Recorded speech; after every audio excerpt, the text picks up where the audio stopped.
Welcome to the Love Sessions. I am your co-host, Nori Love, with my beautiful, amazing co-host, Lily Rodriguez. Hi, Lil. Hi, Nori Love. You are equally, if not more, beautiful and amazing. You're so sweet. How are you? I'm doing pretty good today. I'm actually doing pretty good. That's good. That's good. It's Friday. Friday, I don't know why I always love Friday. It used to be more important when I worked 9 to 5, but I just still love Friday. Fridays are good. Yeah, yeah. So something came up this morning that I thought you might find interesting. Oh. Having a conversation with somebody who's difficult to have a conversation with. You know, those personalities that are, I have to use this word because it's new to me, fractious, like they're always teetering on the edge of the conversation turning into a debate or an argument, or it, like when I talk to you, we ebb and we flow, and sometimes we finish each other's sentences because that reminds us that we're vibing in the conversation. We're having a dialogue. Imagine that. But trying to talk to people who, it feels like they're orating. It feels like they're giving you a lecture, and there's no room to interject or be creative. Or have you had conversations with somebody like that? Yeah, I'm listening to you, and it's actually making me think of where the conversation actually turns into a debate instead of a conversation. Yeah. It's more of a, I'm going to prove you wrong or prove my point rather than the give and take of what a conversation actually is. I'm just wondering where to go with a conversation like that. I mean, anybody could just give up and cross your arms and tap your foot and wait for them to be done. But if the conversation is important to you, how do you navigate that? How do you even get in there? I mean, and it's the kind of thing where, like, if I do interject, they accuse me of not letting them finish. I mean, and it's one of those things where it goes on so long. It's like, okay, where's my cue? Where's my breath so that this can be a dialogue? Do you know? Yeah. Well, I think one of the first things that you said is probably the most important thing. And I don't remember the exact words, but I think the first thing is to decide whether this conversation is actually necessary. Yes. Right. And I'm sure where you're coming from, and a lot of people will be like, well, yeah, but I think that's the first thing, because some conversations, or let's call them exchanges, because it's not a conversation. I like that. Yep. Is this exchange really necessary? I think that's the first thing. Like, maybe, you know what? Maybe it's not. Now, of course, if it's yes, being prepared for it. I would say being prepared for it, thinking ahead of what you need this outcome to be. So really not approaching it as a conversation, because a conversation is a give and take. Yes. A exchange of ideas, probably a compromise, fair on both sides, things like that. So it's putting that right out. It's not a conversation. The second thing that I think, this is an exchange that I need to have for this purpose. So let's take the other person out of it, because reality, they've taken you out of it.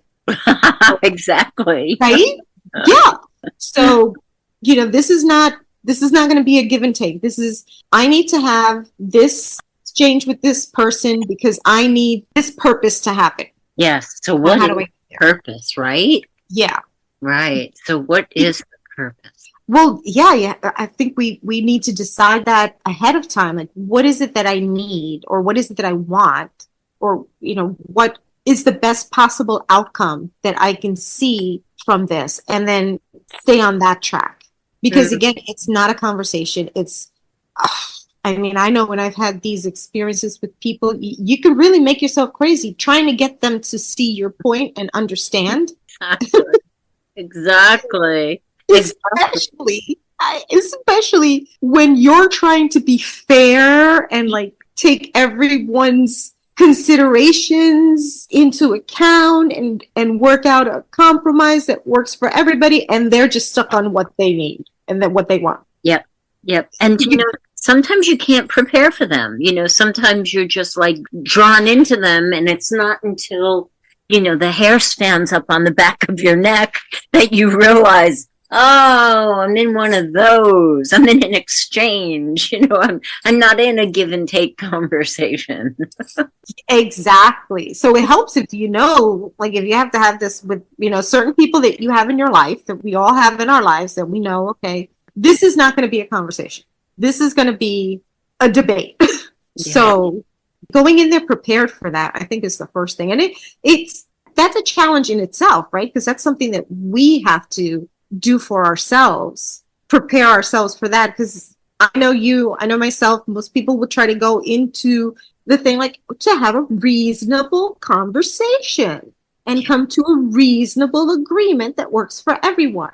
Mm-hmm. But other people, they're just like, they're not going to see it that way. They're in for the debate. They're in there to prove you wrong and just have their side heard. So preparing ourselves, I think, is the next step that really right. And in the beginning, I overcompensated with, I did have a plan in case I got sucked into one of those.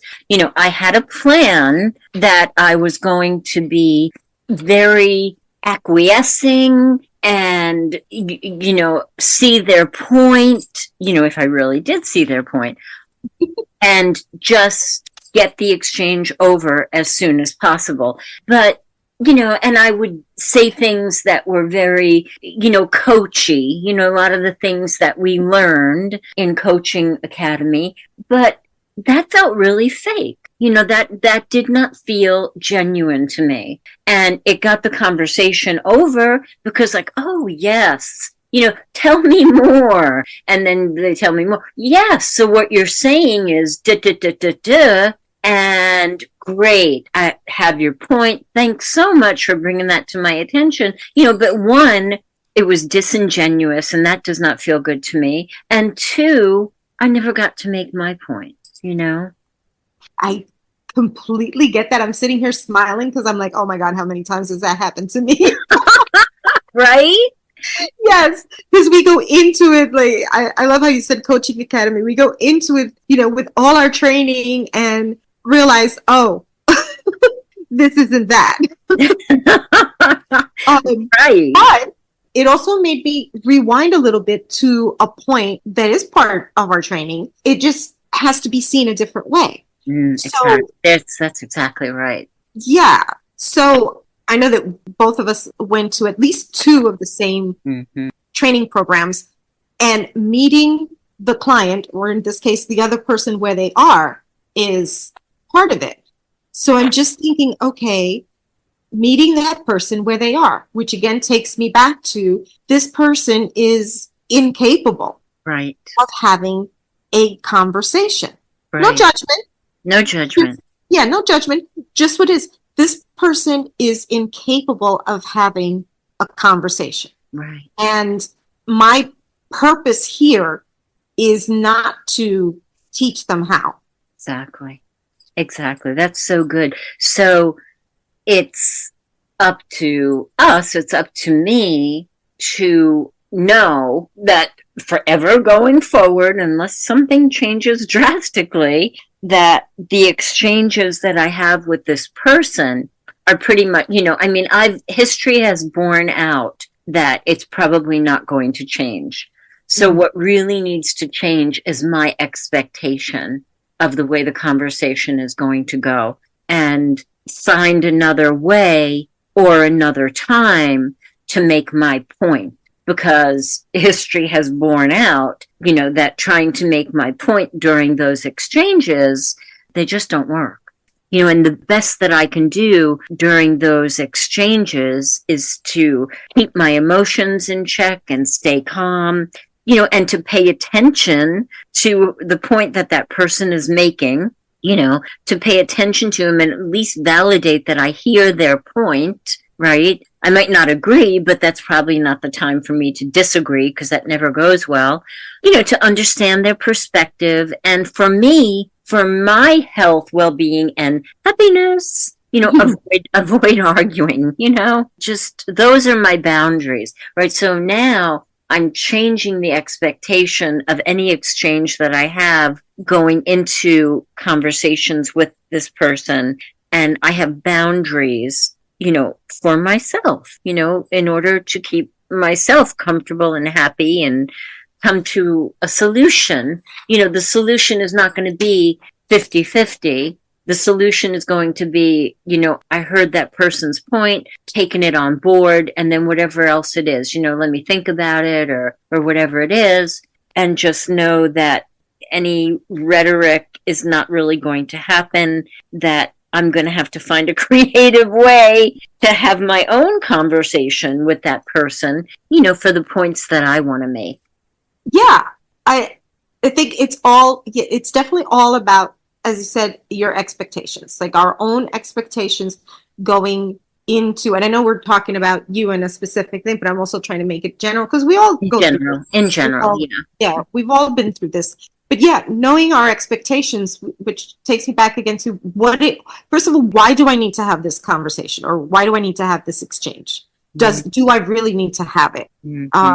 Okay, and if I do, understand and accept that this person is not going to be someone that just, and again, not judging, but they just don't know how to have a conversation, an exchange of ideas, a compromise or negotiation. They're just not capable of it. Without judging, without trying to think like, oh, well, I'm going to take this opportunity to teach them. No, this is where this person is. So if I go in there trying to be all, fair and lovey and woo-woo and trying to, let's have everybody heard and, everybody participated type of thing, I'm just going to be frustrated. So here's the truth. I'm going to be frustrated. I'm going to be upset because what I'm going in there trying to accomplish is not going to happen. So I'm going to get upset. So you know what? I'm just not going to do that. Exactly. I'm just going to stay narrowly focused on what I need out of this exchange, whatever that may be, and try to accomplish that as best I can without trying to change them or get into the debate or get frustrated because they can't meet me where I am, because you know what? I can have this kind of exchange. I can meet a person where they are. So I think, and we talk about self-care and self-love. I'm looking at it as a very high level of self-care and self-love in thinking that through ahead of time and going into that exchange without all those expectations. Loving yourself enough to know this person's just going to come at me.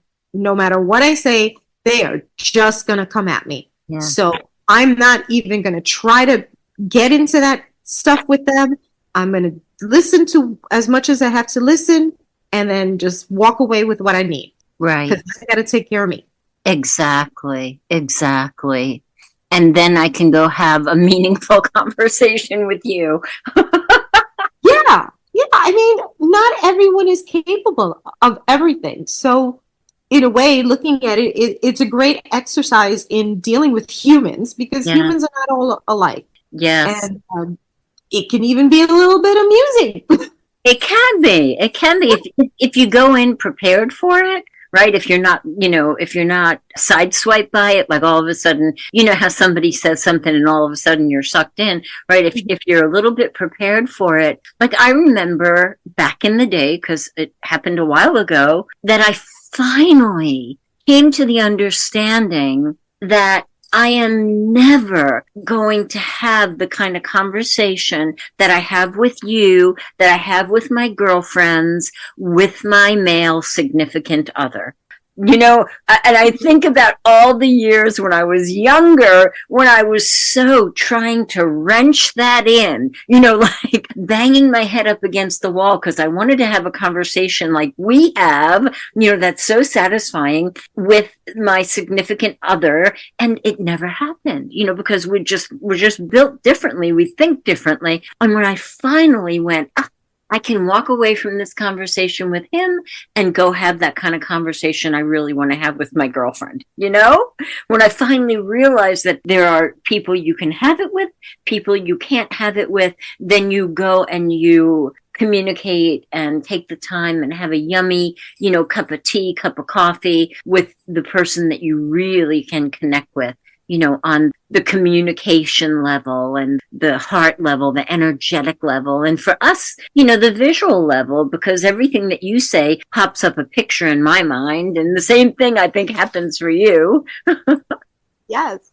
And a wonderful thing to realize with that is that just adds to your growth. It makes you, I'm going to go ahead and say the word because we're looking to empower everyone. It makes you more powerful. Absolutely. To be aware, to know like, okay, that person, I can talk to that person about this stuff up until there. And we can have this really great, fun time conversation, laughing about things or whatever. But I'm not going to be able to go into all this other stuff with them. And that's fine. Because then this other person, they're probably not going to laugh that much. They're not going to be that goofy. If I crack a joke, they'll probably raise an eyebrow. Like, we're having a serious conversation here.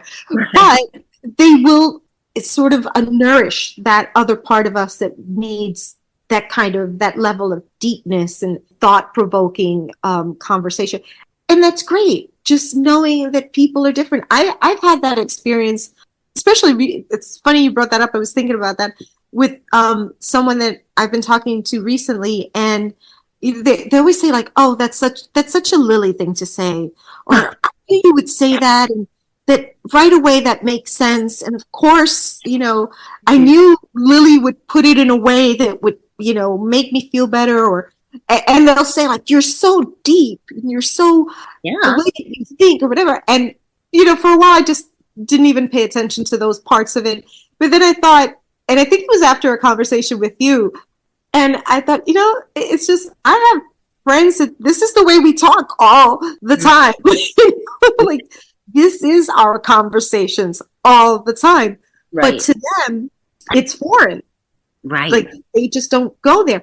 And it's fine. It's neither here nor there. It's just like, that's where they are. And that's cool. That's fine. As long as, I don't have to drag them into the deep with me.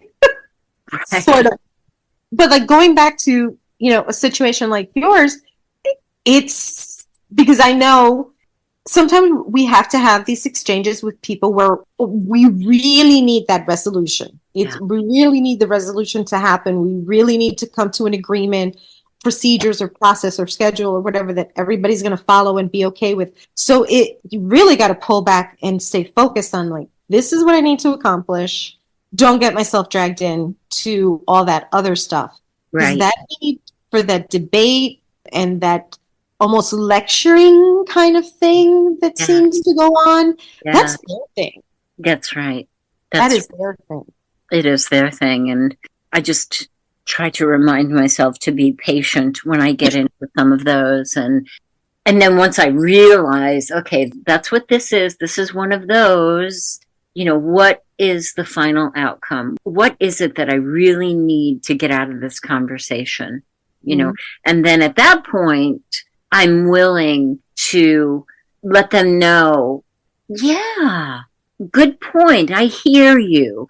So at that point, I'm willing to say whatever I can say to expedite the conversation to get it to fulfillment, right? Just to get it to the end, Yeah.